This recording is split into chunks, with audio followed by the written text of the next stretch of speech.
සුසුකං වත ජීවාම උස්සුකේසු අනුස්සුකා උස්සුකේසු මනුස්සේසු විහරාම අනුස්සුකා. උත්සුක වෙනවා කියන්නේ උනන්දු වෙනවා කියන එක. මොකටද උනන්දු වෙන්නේ? උදේ නැගිට වෙලාවේ ඉඳන් රෑ නිින්දට යනකම් ඇස කන නාසය දිව ශරීරය මේ කියන දොරටු ටික අරගෙන රූප ශබ්ද ගන්ධ රස ස්පර්ශ කියන පංචකාම සම්පත් පිරිමහ ගන්න. තව මදි තව ඕන කියලා අපි ඒ වෙනුවෙන් උත්සුක වෙනවා, උනන්දු වෙනවා. ඒ පංචකාම සම්පත් වලින් මේ පංචේන්ද්‍රියන් සංතරපණය කරන්න තමයි අපි වෙහෙසෙන්නේ, දඟලන්නේ. ඒ වෙහෙසීම උනන්දු වීම නිසා මොකක්ද වෙන්නේ? තෙහෙට්ටුවටපත් වෙනවා.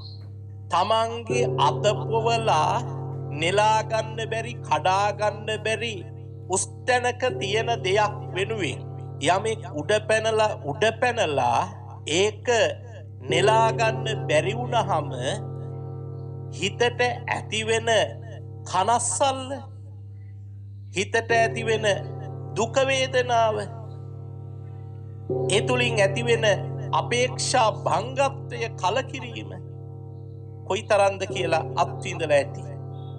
අර සාමාන්‍ය කියමනේ තියෙනවානේ, කඩා ගන්න බැරි වුණාම, නෙලා ගන්න බැරි වුණාම නරියත් කියනවාලු මිදි තිත්තයි කියලා. එතකොට දැන් මේ ජීවිතයේ තුල අපි වෙහෙසිලා ඒ ඉලක්ක සපුරා ගන්න බැරි වුණාම අපිට ඉතුරු වෙන්නේ මොකක්ද? මානසික ආතතිය, මානසික ව්‍යාකූල භාවය, නොසන්සුන්කම.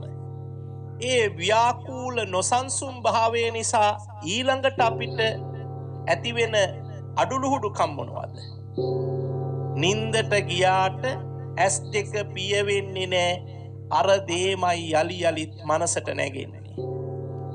බත් ටික කන්න ගියාට අනේ කා ගන්න බෑ, උගුරෙන් පල්ලෙහාට යන්නේ නැහැ. අරක කොහොමද Taman සන්තක කරගන්නේ? මොනවා එක විදිහට හිත එකලස් කරගෙන වැඩක නිරත වෙන්න ගියත් මට එහෙම වැඩක නිරත වෙන්න බෑ. අර දේ කරගන්නේ කොහොමද? ඔන්න බලන්නකෝ, පංචකාම සම්පත් වලට තෘෂ්ණාවෙන් මත් වෙලා ඒවායේ යථාර්ථේ නොදන්නකම නිසානේ එහෙම මත් වෙන්නේ. එහෙම මත් වෙලා ඒවා තමන් සන්තක කරගන්න දරන වෑයමත් එක්ක තමන් කොයිතරම් දුරට මානසිකව ආතුර භාවයට පත් වෙනවද?